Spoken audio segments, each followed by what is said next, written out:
Okay, this is the last in this series on new technologies in the human body. Oh, it's not on? Okay, let's try again. The green light is on. It's just for recording. Oh, Yep, just recording. okay.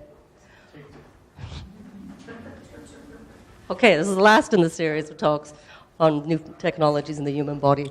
So Monique Deveaux, professor in the philosophy department here, and also Canada Research Chair in Ethics and Global Social Change.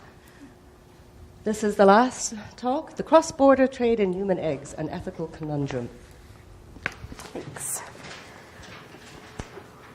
All right, thanks for coming, everyone. I know this is a really busy week. I expected there to be maybe 3 or 4 people here, so it's a surprise even to see so many. What I want to talk about today is the what I call the global trade in human eggs. You will have all have heard of reproductive surrogacy, wherein a woman agrees to carry a child for an individual or a couple.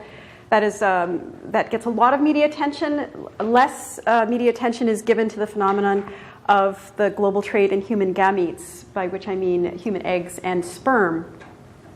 And I want to focus on one of those two today, the trade in human eggs, for a variety of reasons. But actually, I want to first just give you the outline of the talk. I'll say a little bit about what it is and why people do it. And it's going to be hard to avoid using, I suppose, language that doesn't sort of bias me one way or the other. So you're going to see that I try to use a variety of terms because advocates of the egg trade, quote unquote, wouldn't use the word trade. They'll talk about egg donation, which is actually the term that embryologists and medical professions use. But critics of the trade think that that's much too neutral, so they talk about a global market, they talk about a trade, and they also talk about human trafficking in eggs. That one seems a little over the top in terms of it being, kind of loaded. So I won't use that one, but I will try to vary my terminology a little bit, partly to keep you in suspense about what my tentative, normative, and practical conclusions are on this. Not to reveal my hand too quickly. So there is a global market that has developed from the cross-border use of what they call third-party assisted reproductive technology. And I'm going to use that acronym ART quite a bit in the talk, assisted reproductive technology. And the third-party part is just an indication that there are people outside of those with the reproductive project, so to speak, that are involved. And so either an egg donor or an egg provider, depending on the term you like to use, or a sperm provider, or a surrogate. That's the third party involved. There's also obviously medical professionals involved, so they are third parties. But in this case, it's the donor that is the third party. And I'm only going to talk about a couple of the ethical concerns that are raised by this global commercial trade in eggs. There are many others we could talk about. If I were a bioethicist, I would probably focus, on consent, informed consent, or I might focus on the harm and risks. So there are many things I could talk about, but I'm a political philosopher, and so although I do try to keep up on those other aspects of this issue, I'm actually going to focus instead on commodification. Bioethicists are also interested in commodification, and also the issue of exploitation, which is the one that is sort of dearest to my heart as an issue, as somebody who writes on issues of global justice and global inequality and poverty. The exploitation piece of it is really what got me into this. So does the trade in eggs wrongly commodify women's reproductive capacities, or as some have charged, does it even commodify babies? And does it entail exploitation of women? So unfair advantage and defective consent would come into that as well. So is it exploitative, and what does that mean to make that claim? And if it is exploitative, would that mean that then it should be prohibited? Because it's not clear that that's always the best option, is prohibiting something that is exploitative. We permit a number of exploitative practices. So, when you see that it takes me a while to get to exploitation, do not be alarmed, because I think that with this kind of an issue that I think is not commonly understood, I think I need to do a lot of laying out of what the issue is, including some interesting reproductive technology diagrams and things like that. And then I will compress the second 2 points quite a bit. But I think that should lead us to some pretty interesting, maybe even explosive Q&A. So. All right, so this is what happens. This is the basic science of it. It is a technique that's used in vitro fertilization, IVF. The main aim is to achieve pregnancy, but it can also be used to facilitate the pre-implantation genetic diagnosis of embryos. So, for example, if you don't want to pass on a certain genetic disease, or you don't want to, like hemophilia, for example, if you could select only female embryos if you don't want to pass on hemophilia. So you'd want to do pre-implantation genetic diagnosis, and IVF with eggs is what you would do to do that. You would use that for that. I'm only talking about the basic science of it and not the donation or third party part of it at this point. So it's a process of hormonal stimulation that increases the number of mature ova that a woman can release in a given cycle. Normally, just one mature egg is in premenopausal women is released with each cycle. But if you provide hormonal stimulation, a series of shots over some weeks, then you are able to grow multiple egg follicles anywhere from so 5 to 30 would be about what the normal range would be. And although there's not a one-to-one with follicle and eggs, but the idea is that you would be able to harvest, and that term is actually used. You would be able to harvest or retrieve a certain number of mature eggs, and then they would subsequently be once they're surgically retrieved. They are either fertilized with sperm to produce embryos and then transferred back to the patient's uterus or frozen, or they are then frozen and stored for reproductive use. So you can freeze them now. There's advances in cryopreservation techniques, vitrification techniques, where you can actually freeze and then thaw them for later use pretty effectively now, which didn't used to be the case. That point is important because now eggs are getting shipped around the world, which didn't used to happen. So you can freeze the eggs through this vitrification process and then ship them to wherever they are going to be fertilized with the patient's sperm, or sperm that's also been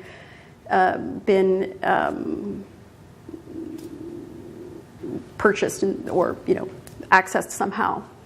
Okay, so this it's interesting to note that this is a science that was adapted from agricultural sciences. The hormonal treatments on cows that date and other and bulls and so on that was developed really to yield multiple births. It's a more effective, cost-effective method of producing animals, and this goes back to pre-World War II days. As a technique in humans, it really only began in the 60s in experimental phase, at least, and then it was available by the 1980s. The first IVF birth was in 1979, of course, the famous Louise Brown. The first birth from donor eggs, so third party assisted, was not long after that. It was 1983, I believe. Okay, so this is a little bit what it looks like. These are the egg follicles that have been produced over the cycle of hormonal stimulation, and many of these follicles, not all of them, but many of them will have mature eggs in them, and then through essentially aspiration through the needle. I'm not actually sure if that's called aspiration or not, but extracted with a needle, and they are moved in the fluid into a test tube. And then 3 to 5 days later, once they've been fertilized and have reached a certain stage called blastocyst, they are then some viable embryos are reinserted into the uterus. There are big debates about how many should be transferred back, because within commercial IVF, it's quite common for patients to request multiple transfers because it's just so expensive, and they want to hedge their bets. So countries in which the cost is prohibitively high for many people are often ones in which the multiple birth rate is also quite high. Europe has actually now just got the multiple birth rate down to, what is the number exactly? So twins or above. They've now, working with national policy frameworks, they've now managed to get that to below 20%. Multiple birth rate is now below 20%. Okay, so that's what it looks like. Now, where things really start to get interesting, I think, ethically, is that increasingly the person whose eggs are being retrieved here, the woman whose eggs are being retrieved, is not the same as the woman who's receiving the fertilized embryos. So that I find very interesting to start. And this is because egg donation, I'm just going to use it once with scare quotes and then I won't do that again, but because egg donation is the term that's used by embryologists and OBGYNs, it is widely available as part of infertility treatment. About, I believe it's 70% of, let me just go to, here we go. About 70% of countries in which IVF is available do permit donor egg IVF. It's interesting to note, though, that it is banned in Italy, it's banned in Germany and Austria and Norway and many countries in Latin America. So that's because of the Catholic, but I'm jumping ahead of myself. I want to just back up here. Okay. In the early days when third-party assisted reproductive technology came on the scene, and as you saw, it was probably around the early 1980s, although surrogacy in some form or another has been available for centuries. These are the key questions that bioethicists and policymakers and so on were asking. Should reproductive surrogacy be permitted? And in the second one, should the use of donated gametes be permitted? Embryos is now there's a big question mark around that, because there's more and more embryos now available. They're stored in biobanks around the world, and should these be available for patients seeking? They're not all patients, actually. There's individuals and couples that are known as the socially infertile. So two gay men trying to form a family together, they would be called socially infertile. So they're not patients exactly. But should these donated gametes be used for reproductive purposes? So that's still a question that is asked. And as you saw when I jumped ahead, there are countries in which the decision taken is that no, they should not be, third parties should not be allowed.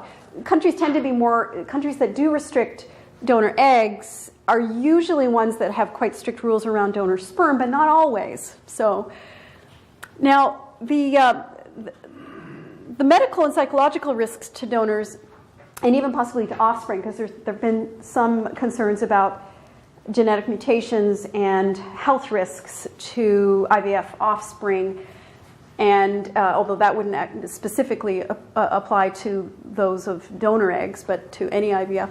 But these are questions that get asked. What is the fate of, or the legal status of the unused eggs and embryos? Big question. As I mentioned, they're in banks and all around the world now. And this question, are ova more like organs and tissues, or are they more like blood and sperm in the sense of being replenished through natural processes?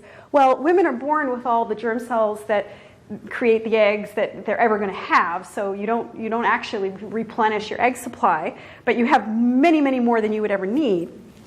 But there are certainly questions about whether or not eggs fall more under kind of organ and tissue transplant legislation, or whether the process involved in extracting them and so on it puts them more in the company of blood and sperm. So those are just the kinds of questions that get asked. And then, if third-party ART is allowed, should it be okay to do it anonymously? And if so, what would be the implications of that? Some countries require anonymity, and some for eggs and sperm, and Spain, for example, and some absolutely prohibit it. Some of the Northern European countries, and Britain most recently, have moved towards not permitting anonymous sperm or egg donation. So the child has to be able to either go to a registry when they turn of age, anywhere from 15 to 18, depending on the country, and find out who the sperm donor or egg donor was, and get that information. Or in some places like Australia and New Zealand, they're experimenting with face-to-face meetings between the donor and the recipient.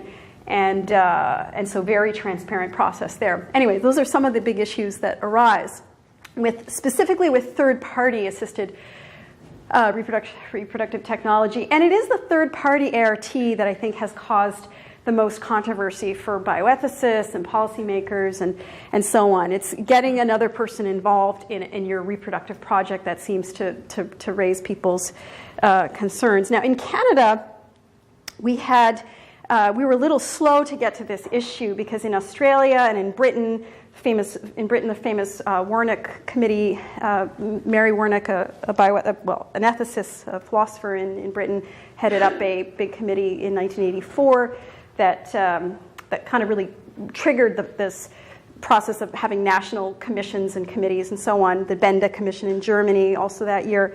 But in Canada, we had the Ontario Law Reform Commission report on ART in 1985, which was quite important. And in that one, they decided that donated gametes were less like tissue and organs and more like blood and sperm. And similarly, in 1989, we had the Royal Commission on New Reproductive Technology, and they issued their final report in 1993. And at that point, that laid the groundwork for Canada's Assisted Human Reproduction Act, which was passed in 2004.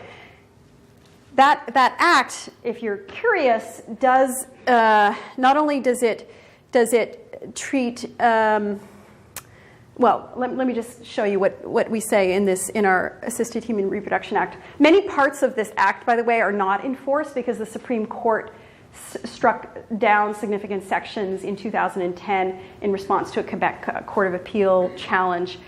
So it's kind of like a hobbled piece of legislation, and many of the guidelines that you would need to implement this act are actually have not been written. So it's not the most useful piece of legislation, let me tell you. But for the record, if you see on the left, so the purchase of gametes, number 7. That's the kind of criminal clause for us. No person shall purchase, offer to purchase, or advertise for the purchase of sperm or ova from a donor or person acting on behalf of a donor. So that's about the egg brokers or the sperm brokers, and the purchase or sale of embryos. Similarly. Now the criminal. The sentences and fines for this are really quite steep, as you can see on the right, because I've skipped ahead. So a fine of up to $500,000 and imprisonment not exceeding 10 years. But these are pretty significant fines, particularly, as I was just talking to Shannon beforehand, if you could just imagine prosecuting someone who's trying to start a family, like the optics of that, for whoever's doing, that doesn't look good. That really doesn't look good. So not surprisingly, in Canada, there's actually only been one prosecution at all. It was a successful prosecution in December of 2013, so just 5 months ago or something.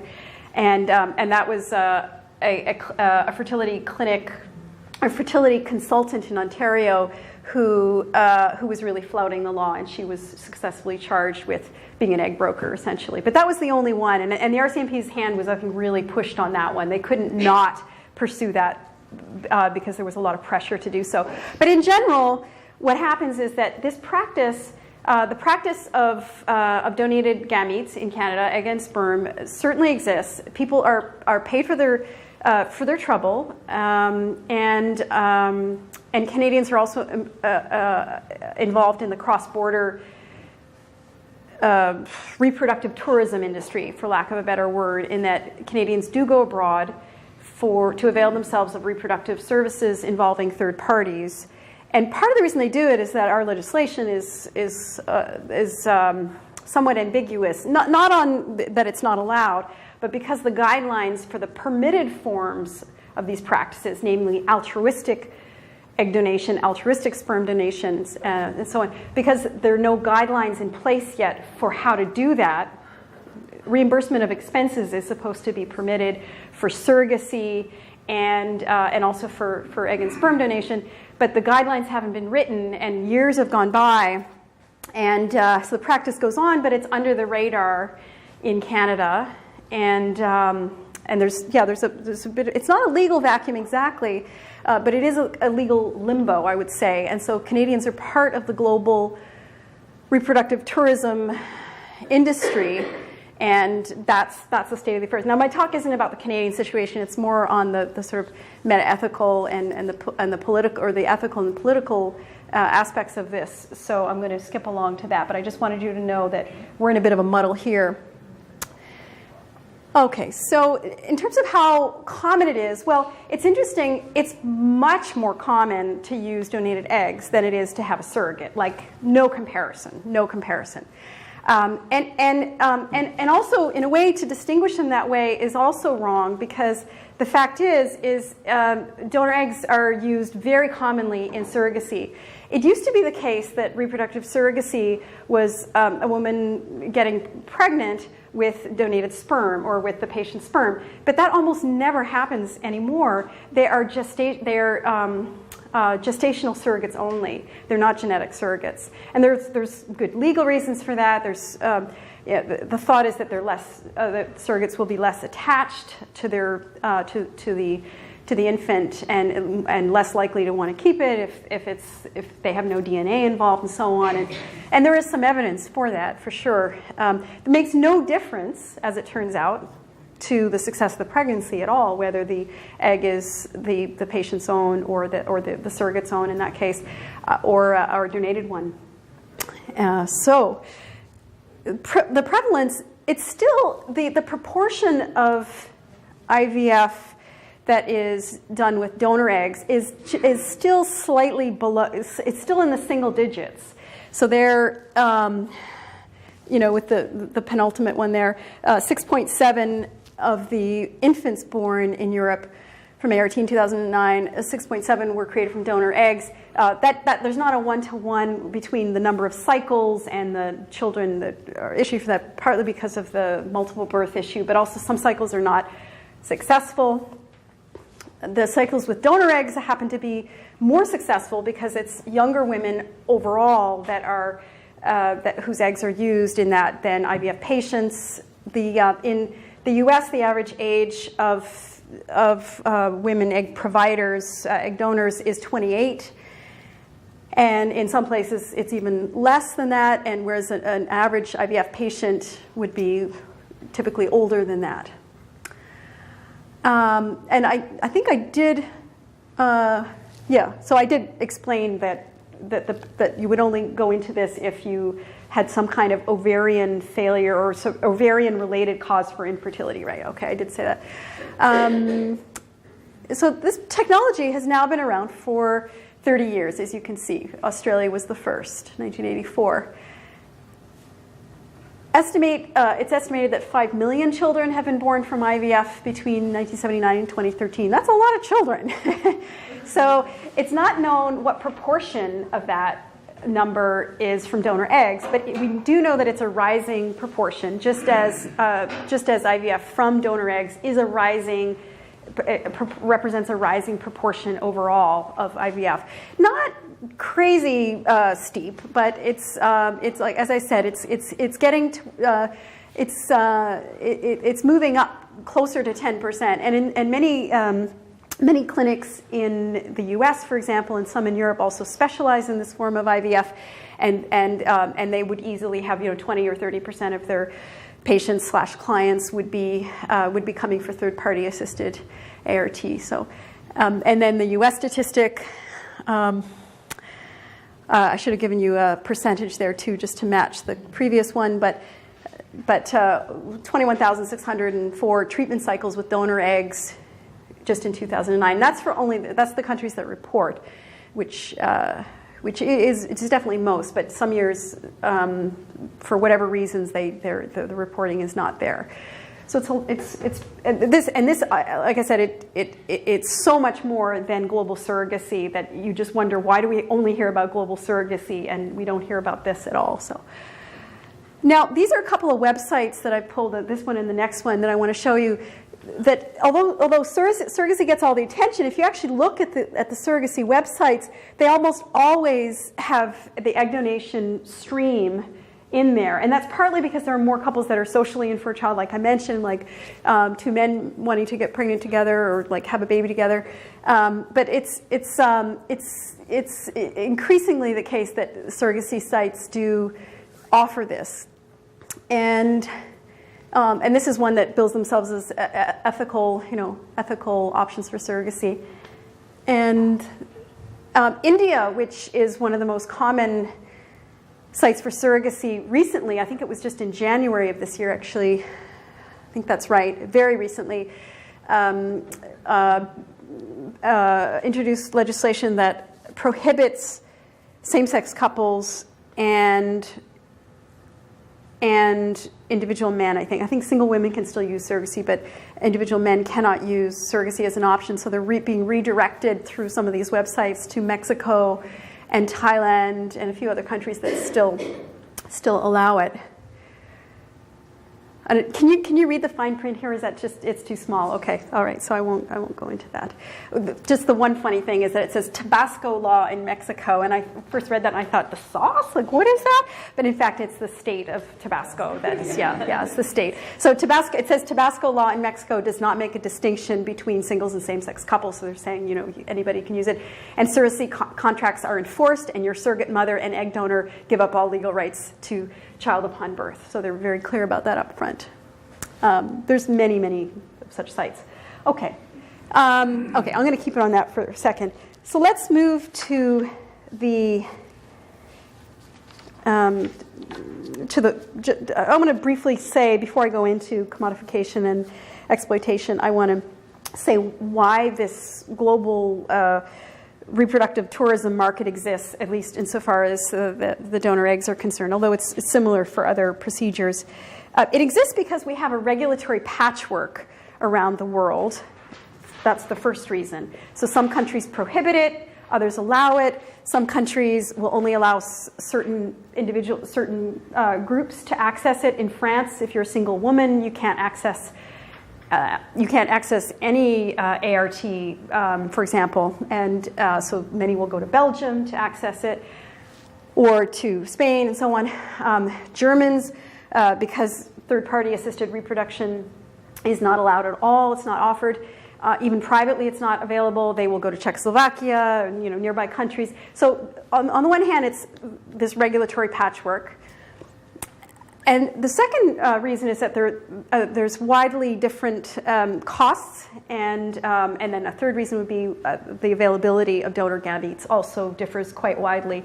Some countries that have been in the business for a while have quite developed a developed industry around donated gametes, so they have banks and so on, sperm banks, egg banks, and some countries are just getting off the ground, so you might travel for those reasons. Now, it might seem, particularly when we hear about surrogacy, Nicole Kidman having her children with, surrogates, for example, recently.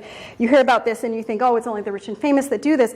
But there's now a fair bit of ethnographic research on this that shows that particularly among Europeans, there are lower middle class individuals and couples availing themselves of the technology because the price has come down considerably. Now, that's not the case for surrogacy, even in South Asia, but it is the case for for these third-party assisted reproductive technologies. So it's not just the wealthy that use them. It is, so just to remember that. But the trade exists because people want to start families, or they want to avail themselves of pre-implantation genetic diagnoses, which is often banned in countries that have strict rules on these things, and because people can travel and airplanes exist. It's as simple as that. Now, I want to now talk about those two ethical political issues, commodification, exploitation, and I want to use the philosophical debate about surrogacy, reproductive surrogacy, as my jumping off point there, because philosophers have actually written quite a bit about surrogacy. They have not written yet about donated gametes. That really seems to be the preserve of the bioethicists and medical sociologists and so on. But they have written about surrogacy. And I think that there's much that philosophers have said about exploitation and commodification in surrogacy that raises some interesting questions for those of us who want to look at donated egg and sperm. So commodification, does a global trade in human eggs entail wrongful commodification? Commodification is a slippery term, and I'm going to try to pin down the sense in which I think it's relevant here. It seems that the practice of treating a person or a person's body parts or a person's organs or tissues or cells, like ova in this case, treating those entities as something that can be bought and sold is what's the problem. So without reference to that person's inherent worth or value, their well-being or their interests. So that kind of instrumental, treating it as a product for sale. So that kind of commodification. And that view might intersect with some religious views as well, but I try to leave those aside. I find the sanctity of the body arguments very troubling, I have to say. I don't think we're going to get a broad consensus on what something like the sanctity of the body could mean. Okay, so we commodify something in the sense when we apply market norms to it. Now, this is the idea that the philosopher Elizabeth Anderson, who has her treatment of surrogacy, commercial surrogacy, has received a lot of attention, and so I want to give you a quote of hers. When we apply market norms to a practice that just doesn't deserve it, or an area of life. So commercial surrogacy represents an invasion of the market into a new sphere of conduct, that of specifically women's labor, the labor of carrying children to term pregnancy. And when women's labor is treated as a commodity, so for her it's the labor, it's not specifically the body parts. There's a difference in the way that I've characterized it. But the women who perform it are degraded, and furthermore, commercial surrogacy degrades children by reducing their status to that of commodities. Now, that was a critique of commercial surrogacy. She was writing, I think, at a time when genetic surrogacy was still considered the norm, not gestational surrogacy. And I do think that that's going to have some implications for her argument. Unfortunately, as far as I know, she has not revisited that argument in more recent years to say whether or not the distinction matters. But so what happens then when we apply this to the phenomenon of egg donation or egg vending, if you like? Well, Anderson doesn't say what an appropriate valuation of women's reproductive labor should look like, only what it shouldn't look like. But she does, I think, closely link this to the idea of respect. She seems to think that commercial surrogacy is intrinsically disrespectful because she uses words like degradation and exploitation. I haven't cited that here, but elsewhere in that article she uses those terms. And a key aspect of treating women's reproductive labor as a commodity consists in the surrogate mother's alienation from loved ones, namely the child that she carries. So that's key for her, that alienation from from the fetus, and then ultimately from the child that she has to give up. Now it doesn't seem that helps us. That doesn't help us very much when we're talking about donated gametes, or specifically ova. I think it seems like that would only, if I'm right, apply to full genetic surrogacy, if it applies at all, that is. So I'm not sure that helps us. And yet, commodification does seem to be a problem in the commercial fertility industry. I mean, those websites that I showed you a moment ago are probably among the tamer ones. I could have shown ones that are just, that really do amplify the commodification of, like, the baby as, sort of fantastic new toy or something, just. But I didn't want to show the really over the top ones. So and there's commodification in two senses. It's not just like, what is this beautiful baby that we will make through third-party ART, but in places where the market is pretty much unregulated, and I would say the U.S. is one of them. Just as you can look through books of, well, I guess it would all be online now, but sperm donor books or online resources that feature everything from the Nobel Prize. Apparently there's one just for Nobel Prize winners that couldn't have too many sperm donors, I wouldn't imagine, but who knows? But similarly, there is that sort of approach in the U.S. to egg donors, and patients/clients can choose their specific egg donor, or depending on the characteristics they're looking for. And of course, people are highly irrational when it comes to this. They think that they think that certain traits are heritable that are absolutely not heritable.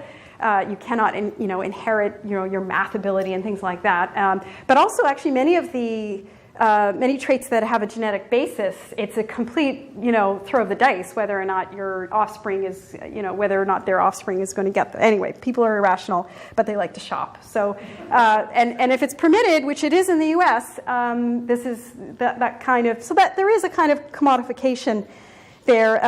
Renee Almeling, who's a sociologist who studied egg donation, says of the U.S. context, quote, "In this market, race and ethnicity are biologized, as in reference to Asian eggs and Jewish sperm." You do see that. And these are some of the primary sorting mechanisms in donor catalogs, along with eye and hair color. Now, if you carry this analysis over into the question of the commodification of babies, it's also interesting. Anderson claims that children are also commodified through the practice of commercial surrogacy, because we're applying market norms to reproduction, and it leads the people involved to treat their parental rights. This is a quote from her. They treat their parental rights no longer as trusts, like something you hold in trust, but more as something like property rights. That is, the rights of use and disposal over the things owned. And some of the legal battles around the offspring of surrogates have really reinforced this idea of the child as property. The famous Baby M case in New Jersey, who was going to get Baby M? The surrogate wanted to keep the baby, and she was the genetic surrogate in that case. So that led to gestational surrogacy thereafter. It's true that where egg provision, I think, is highly commercialized, that eggs, the traits of egg donors and the eggs themselves actually are treated as the property of the recipient couple or the individual, and couples may have to sign, or individuals may have to sign statements indicating, couples would have to sign that, indicating who has rights over the embryos upon death or divorce or something like that. So property does come into it,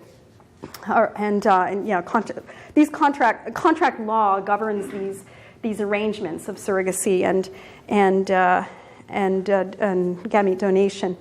But I don't think that necessarily means that the children born from donor eggs are treated like property. I mean, I think that's a bit of a jump. Even if the process going in exhibits some commodifying traits, say, or commodifying tendencies, I think the designer baby phenomenon, I think it's a little bit harder to move from there to saying that that it affects people's parenting practices or their attitudes towards their children, years from now. That seems a little bit of a leap. Michael Sandel, a Harvard political theorist, has made this argument in a number of articles in the popular press and in a book, What Money Can't Buy. Or is it the subtitle, Why Some Things Shouldn't Be for Sale? Anyway, the idea that we're commodifying many areas of our life that we shouldn't, and surrogacy for him is, and third-party assisted reproduction is one of those things that encourage us to commodify things that shouldn't be. But in the end, I think that you could deal with these kinds of concerns about commodification with some pretty practical steps. For example, you could prohibit the practice of allowing patients to select particular egg providers. In Europe, for example, it's not permitted at all. You can't pick your own provider. You're matched by the clinic, and they use hair and eye color as the basic, and maybe complexion, I suppose, as basic guides. But you absolutely cannot shop for your egg provider or sperm donor, for that matter. So that's one thing you could do. So that would affect the U.S. and a couple of other countries, I think South Africa and some South Asian countries. But second, you could also reduce the commodification of egg donors or providers by establishing a flat fee that is designated as compensation for their time and discomfort. So instead of the idea that you're paying for the eggs themselves, you would frame it differently. Now, some would say, well, it's already framed that way in most places as reimbursement for expenses and for lost time and so on. But you could back that up by saying that cycles that are canceled are paid, in proportion to the amount of time and discomfort, how long it's gone. If you cancel the day before the egg retrieval, they get they should get pretty much the full thing, because you're not paying for the eggs, you're paying for the reproductive labor. That's what I want to argue anyway, that it's it's a new kind of reproductive labor that women are engaged in. That you would, so you're not, that would mean not commodifying the end product so much. A third possibility is that you could phase out the practice of anonymous donation, and I think that might also, it's hard to say exactly how that would work against commodification, but you wouldn't, I suppose you wouldn't be able to abstract particular fetishized traits as readily as is done now. The 5'10", blonde, blue eye, those abstractions about particular donors would cease to become the main currency if there were either face-to-face meetings required between the donors and the recipients, or if it was required that they learn more about each other, even in terms of even with an intermediary, like a clinic or something.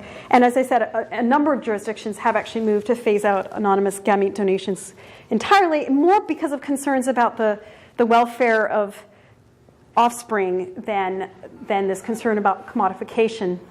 But commodification is certainly cited in national legislation, including ours, actually. Well, they don't actually use the word commodification, but in what I just showed you from the Assisted Human Reproduction Act, but they do allude to it. So that is an issue for legislators, policymakers. Sweden, Finland, the UK, New Zealand, the Netherlands, many Australian states, and even a few U.S. states, like I think famously Washington State, have now all phased out anonymous third-party donations. So sperm and eggs and embryos they cannot be anonymous anymore, and there are implications for that. In many countries, you can share identifying information of the donor at the request of the offspring, like Denmark and Belgium, Kazakhstan, Finland, Russia. Now, one thing I didn't say, I know I'm rushing ahead here because I want to conclude probably in about 5 minutes. But one thing I didn't say is that I did try to track the countries in which where more than 10% of the recorded IVF procedures are done with donor eggs. And the reason I looked at that, and there are different regulatory bodies for different parts of the world, so you have to look at all these different kinds of reports. But the reason I looked at that is that I think that if they're over 10%, that is a bit of a flag indicating that there's a brisk cross-border trade, I think, in that, because it seems unlikely that there'd be enough of a domestic client base for that kind of thing. So the countries in Europe that do this, that do the donor gamete third-party ART quite a bit are Spain. Spain actually accounts for half of all of the donor egg IVF in Europe, so they're considered an industry leader. But not too far behind are the former Soviet bloc states. So those are really up and coming in this industry, in this third-party assisted ART, and Europeans from Western Europe and Northern Europe are increasingly going to these countries. So Czechoslovakia, Russia, and a handful of I guess Kazakhstan is now more than 10% of their IVF is now donor eggs. So there's quite a few of these that are on the upswing. Okay, so the possibility that you could reduce commodification exists through these various these various means. So you could, as I said, you could prohibit the shopping catalog approach. And you could establish a flat fee for the reproductive labor, so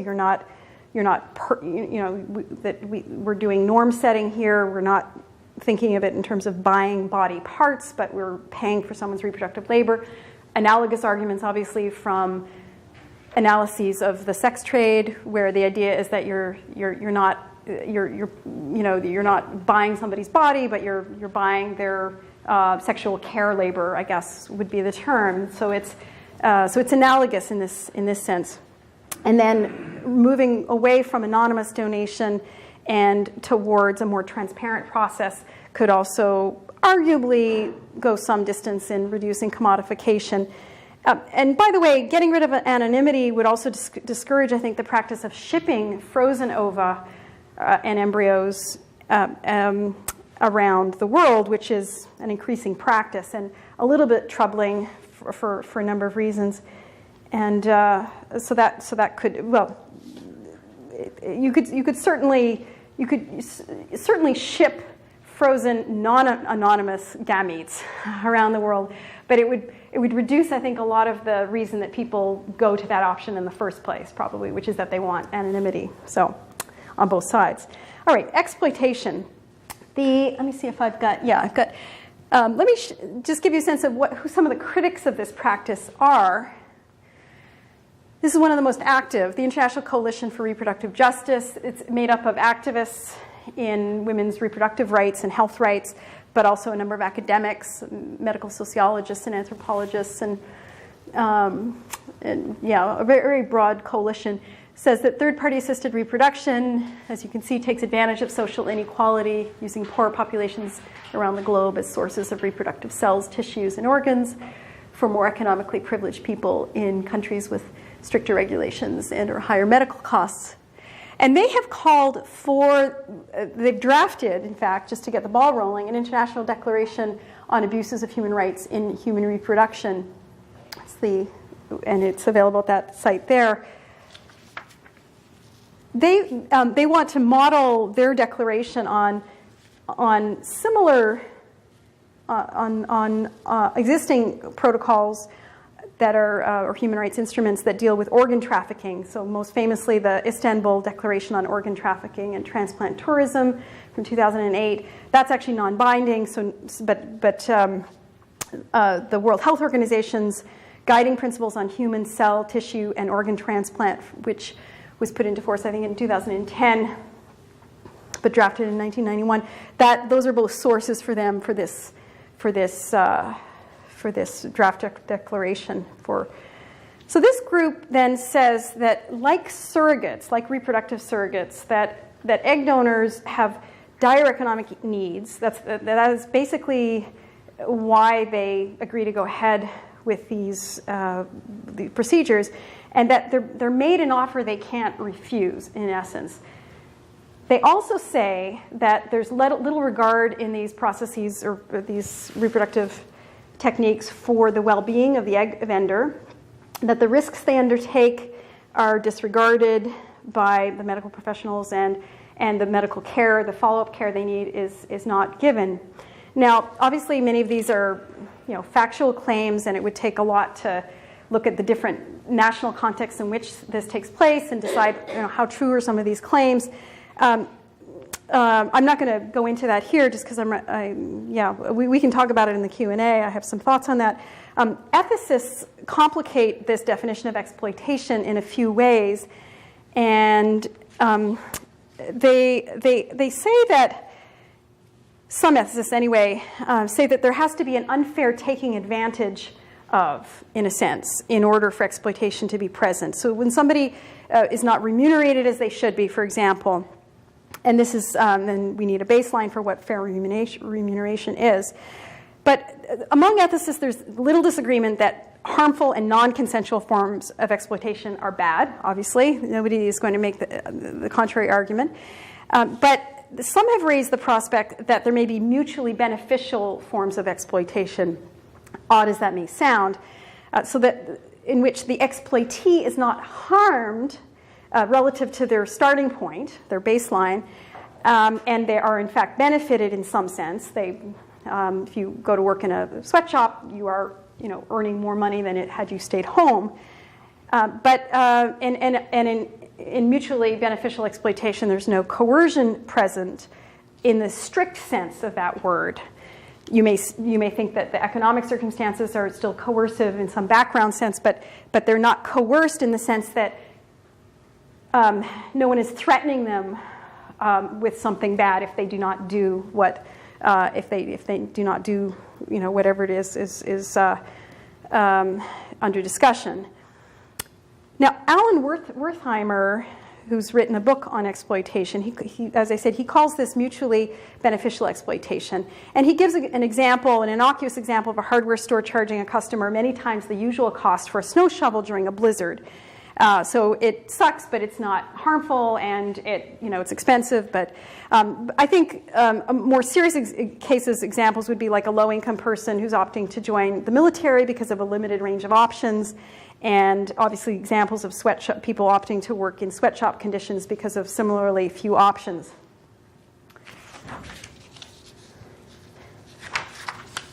Now, he claims that this kind of exploitation does not normally warrant state intervention in the sense of prohibition, but it may warrant regulations of many sort. And I think this intuition is right. I'm going to use it in a minute to say that this is maybe how we should think about third-party gamete donations, or specifically egg donations. So in mutually beneficial exploitation, there's no coercion or deception by another person. You know what the deal consists in. So this is in order for, obviously there are examples where people are not given full information, but it would not then classify as mutually beneficial exploitation.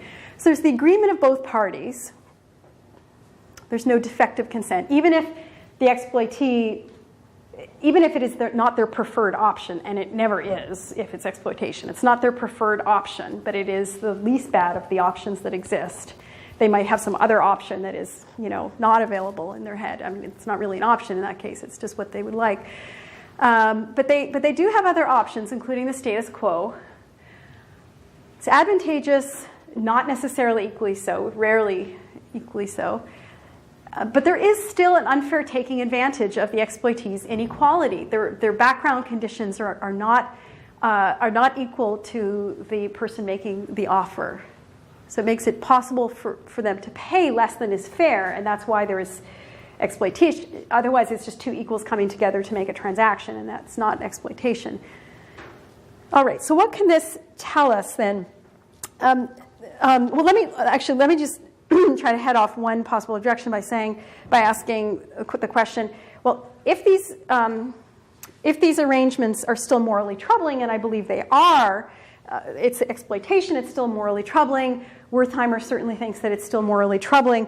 Well, if they're morally troubling, then why not just ban them? Why wouldn't you take that step if you had the regulatory power, if you had the capacity to do it? Well, the problem is that non-exploitative inequalities that leave people badly off are also morally troubling. So the status quo is also morally troubling. In the case of sweatshop labor, it's morally troubling that there is the degree of poverty, of acute chronic poverty that leads people to take sweatshop labor jobs. So that is morally troubling. So just saying we should ban the sweatshops and close the factories down doesn't necessarily provide us with a satisfactory alternative. Now, if you don't think that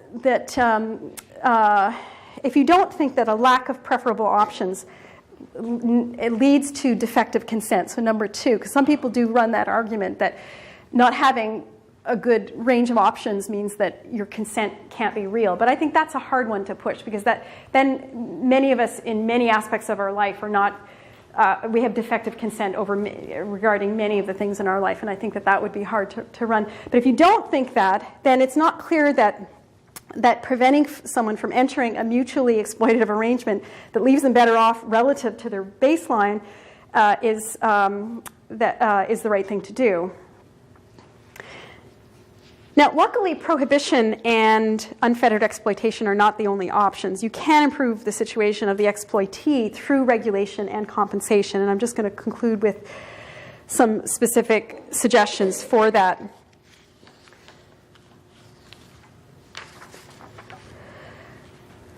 So I am skipping over.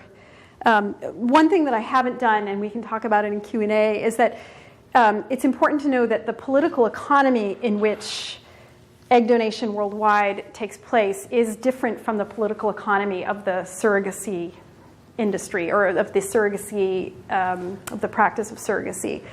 Most surrogacy happens in South Asia, specifically India, and increasingly Thailand. But that is not the case with egg provision or donor egg IVF. The countries that I mentioned before, mostly European countries, and then also some Central and Eastern European countries, so Latvia, Ukraine, Czech Republic, Kazakhstan, and Russia. So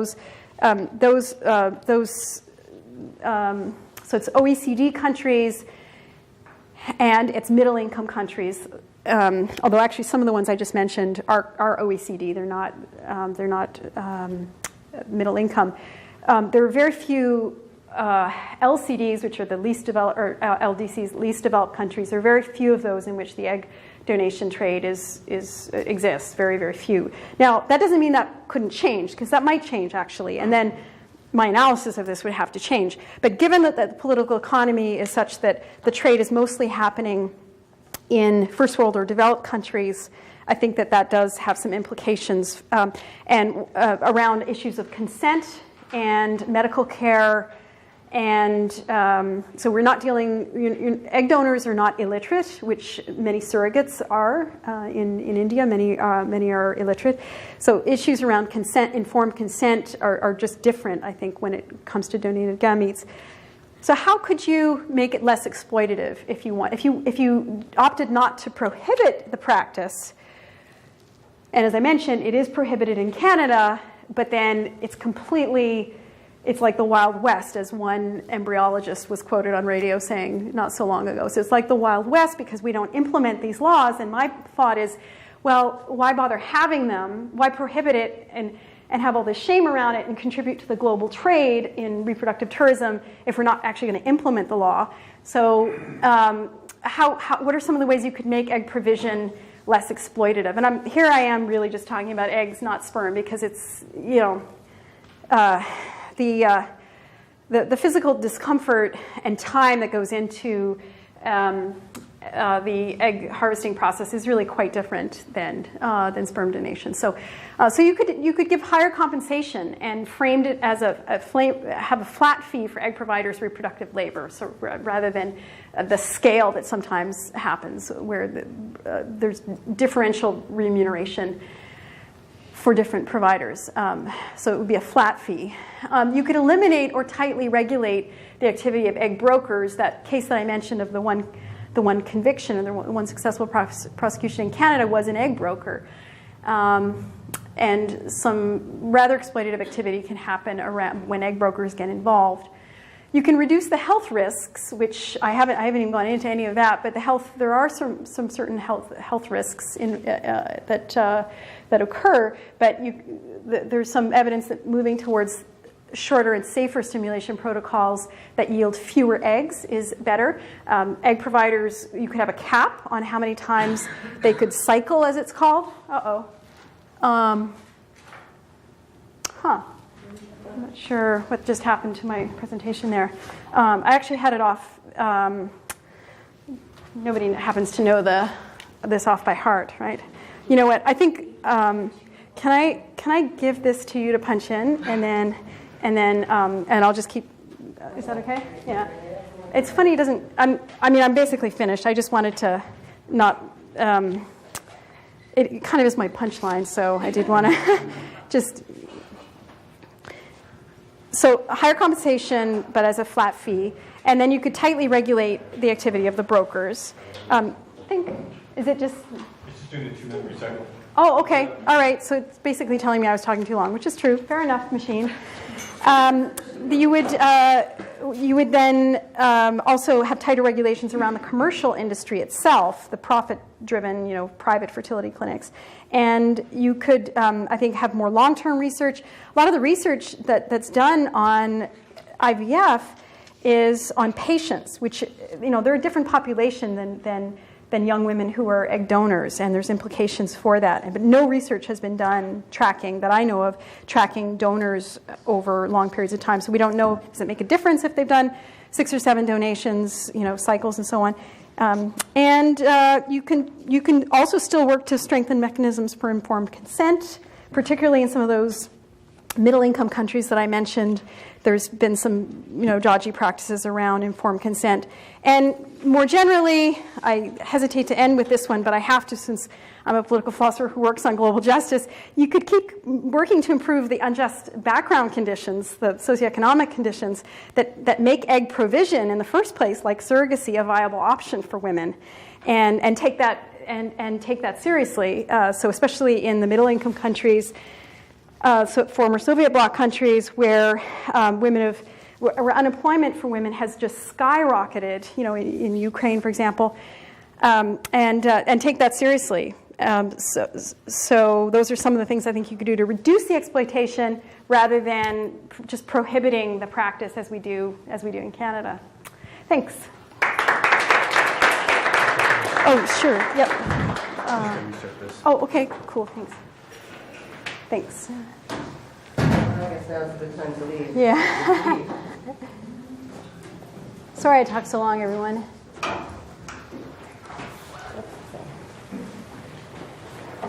Okay. I'm the bearer of the microphone.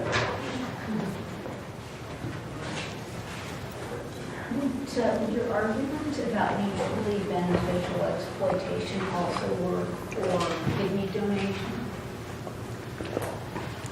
The sale of kidneys. Yes, it does, and I mean the research I've done in that area. I mean it's a tough bullet to bite, but I think if we're looking at two things. If we're looking at the issue of chronic acute poverty in developing world context, in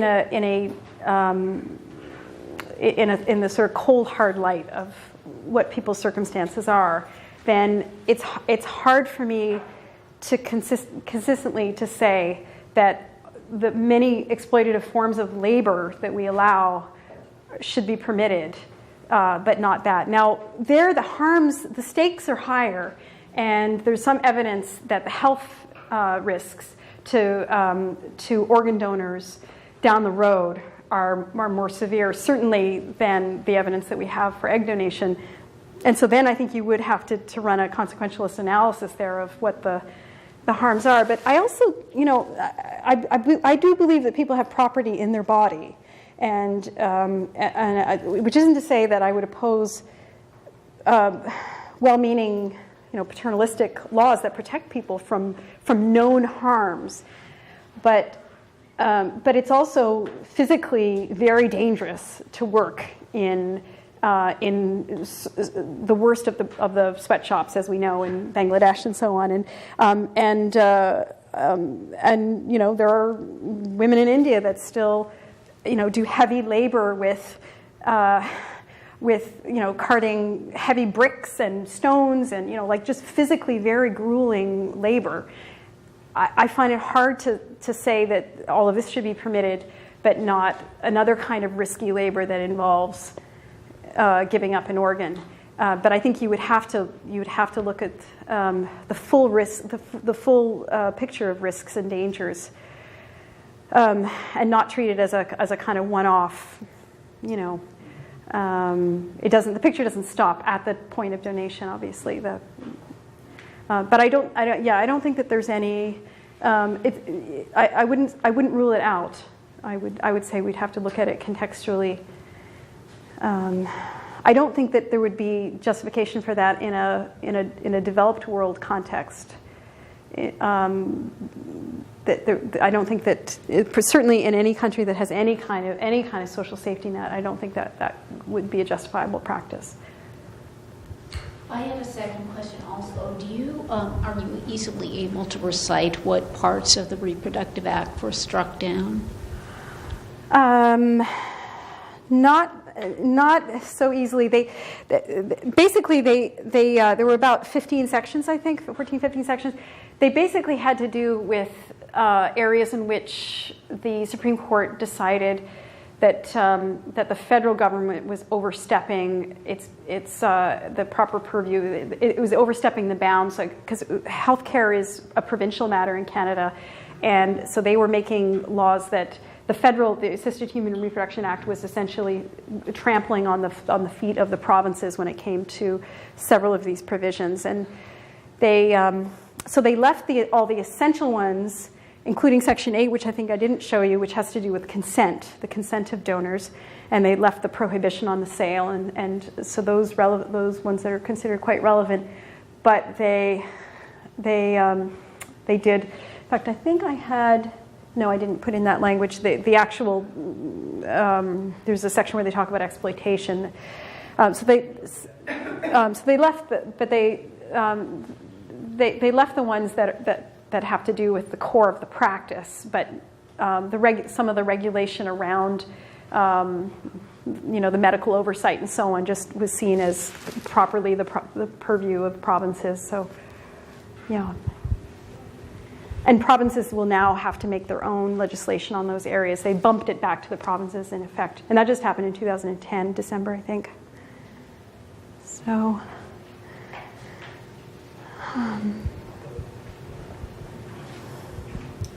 Hi, thank you very much. I was wondering if you had thought about the political economy of hair and wig making, because it sort of has similar, I think, sort of similar dimensions to the surrogacy mapping, mostly in India and Thailand. People often donate their hair to different religious ceremonies, and then that's sold to people from the U.S. and things to make wigs a lot. So I was wondering, in that kind of case, or basically, is it okay to pay people for parts of their body sometimes, like in that case, if the people did get eventually compensated for selling their hair, different things like that? Or would it want to have it as a being compensated for labor as well? Yeah, I think you could extend that argument. I think you could extend the argument. I mean, I've said it, actually, I think it should be permitted, but we should work to make it less exploitative.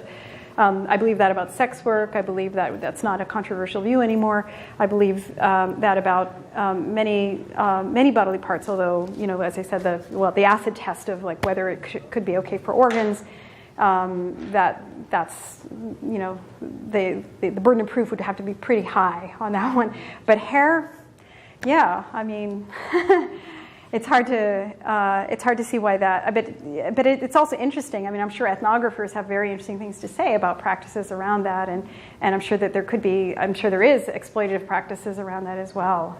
And I mean, surrogacy, just as an example of one of the ones that has been most studied, many women feel pressures from their families, especially once they've been a successful surrogate once, that they could do it again, and they can earn something like 5 times their average annual wage by doing 5 to 6 times their annual wage by being a surrogate. So if your extended family knows you're doing that, and you've done it once, and that has really helped the family, there's going to be pressure. I don't think we've seen this, as far as I know, this has not been the case with eggs, but I could imagine it could easily be the case with hair. And then you would have to look at consent, and whether or not there's some coercion at stake there. Yeah. Thanks very much. This is a fascinating topic. I really appreciate your attention to data gathering to kind of give us a real picture of the phenomenon. And I'm just sort of wondering about, pregnancy obviously places sort of an internal constraint on a woman in terms of mobility. And I'm thinking, do we have any evidence, or could you maybe make a learned guess as to how much of surrogacy involves the movement of a woman's body across the border? Not because my understanding is the phenomenon is generally I go to Kazakhstan, and the woman is living in Kazakhstan, and I go there to get the baby, to do the procedure, then to get the baby 9 months later, or whatever, right? So do we have any evidence of people soliciting someone from Kazakhstan and facilitating their movement to the US for the duration of the pregnancy? I haven't done a lot of work on surrogacy per se, because I've been focusing on the egg trade.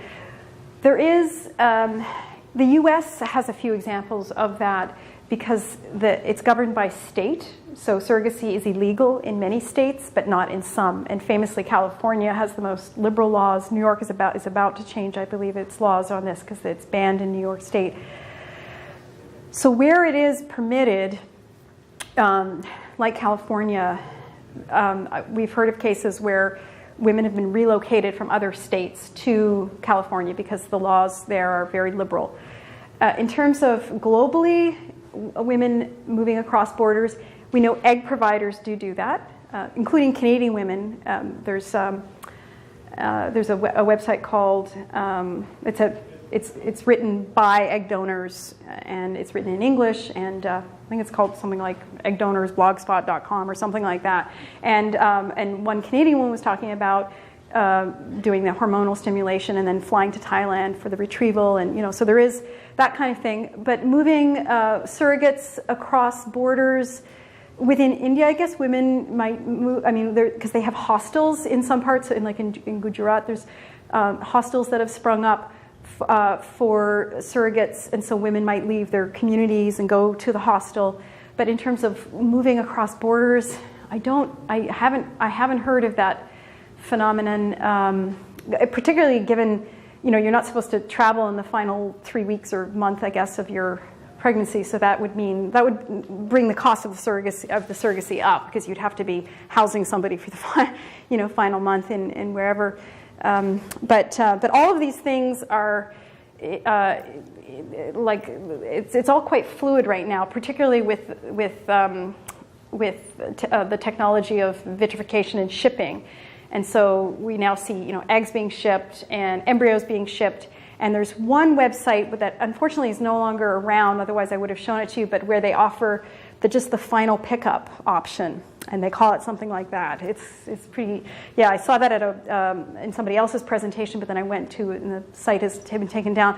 But where you don't, where all you have to do is you don't have to, with much surrogacy, you do actually have to go at the front end of the pregnancy and sometimes meet the surrogate and certainly do all the paperwork that you need at the clinic. But there are some surrogacy services that now allow just a final. And I've heard, I haven't been able to confirm this, but there is also a drop-off option offered by one company where you don't even, if you don't even like to do foreign travel, you don't never want to have to go anywhere in South Asia, that the child could be. I haven't been able to substantiate that, and I also am not clear how that would work in terms of the visa processing and so on. So until I see some concrete proof of that, I'm not so sure. But absolutely, moving within a country for surrogacy absolutely exists. Just across borders, I'm just not sure. Yes, delivering a baby. That's right.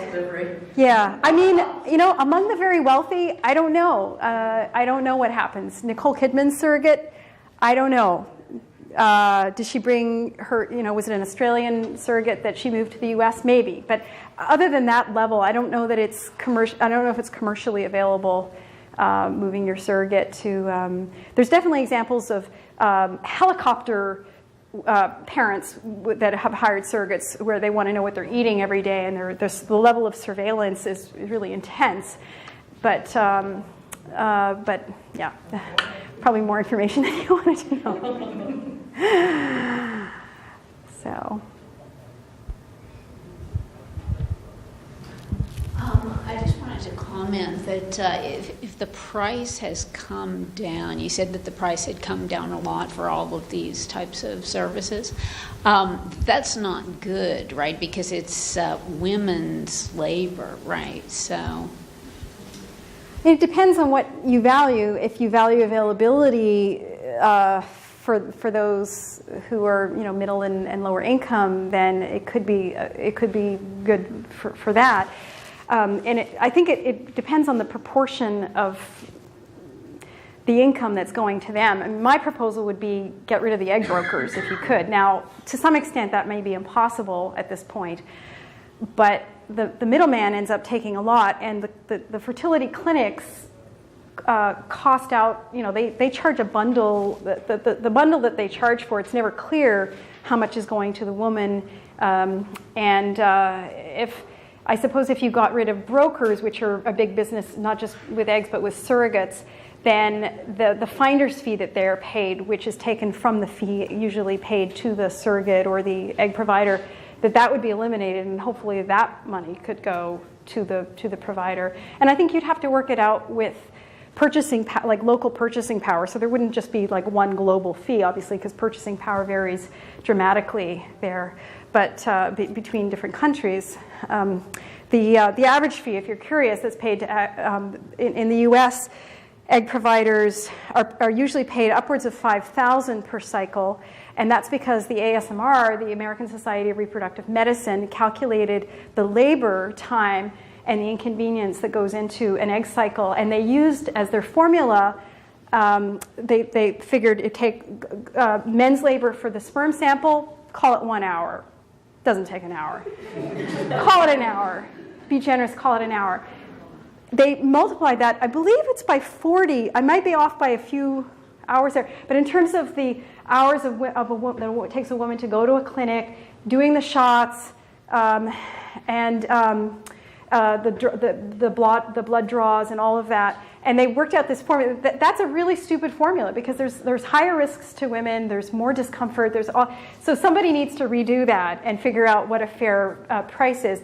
But it's all over the map, and in terms of what women are paid, not just within the U.S., but obviously all over the world. And I think that if you were looking at it in terms of the purchasing power and getting rid of the egg brokers, maybe it's not entirely a bad thing that the price is coming down, so long as women's fee is not coming down. It's not a one-to-one relationship, I think, between the price coming down, because the doctors have streamlined the process of IVF as well, so that some of the overhead costs don't exist anymore that used to, or the costs are lower, I think. And they can actually do, for €100 now, someone has developed a technique that costs $100 for a standard conventional IVF procedure that is now being used not experimentally, but it's being rolled out in sub-Saharan African countries for €100. So it's actually come down dramatically. So, yeah. I know we have to wrap up because people are baying to get in. Thanks, everybody.